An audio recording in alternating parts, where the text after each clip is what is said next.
what to do to make your faith work. A woman approached him and begged him, "Have mercy on me, O Lord, for my daughter is possessed by a demon." But Jesus did not answer her a word. Matthew 15 verses 22 to 23.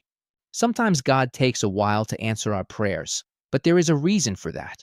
On one occasion, Jesus was walking along and two blind men began to cry out to him, "Jesus, have mercy on us." And they followed him to the house. Matthew 9 verses 27 to 28. Jesus knew exactly what to do to feed the crowd. So why didn't he tell Philip, instead of asking him where they would buy bread for everyone to eat? John 6 verse 5.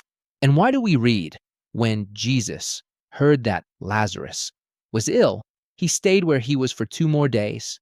John 11 verse 6. Don't confuse God's silence with indifference. For these people, the silence was an invitation to insist more earnestly on their requests. In connection with Philip, we read, he said this to test him. John 6 verse 6. In relation to Lazarus, the Lord said to the disciples, "I am glad for your sakes that I was not there." John 11 verse 15. Evidently, the resurrection would be a more effective means of strengthening everyone's faith than healing a sick Lazarus. We must bombard heaven and open its doors with cannon fire. On the day that God's silence is the answer to your prayer, you will know that your foot has been placed on a higher step toward fearless faith. The woman in the passage we quoted did not stop asking and insisting, even when Jesus seemed determined not to help her. Faith is stubborn. Faith insists. It is bold and fearless.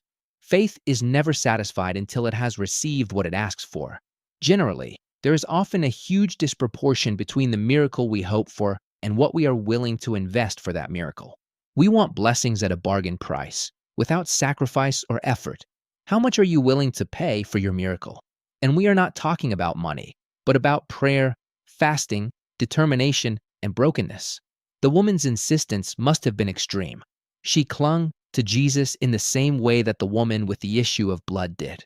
She must have thought, "I'm not leaving here without my miracle." And she returned home with her miracle. Don't stop knocking on heaven's doors. What if you are one prayer away from receiving your blessing? No one who came to Jesus with faith left empty-handed. It won't happen to you either.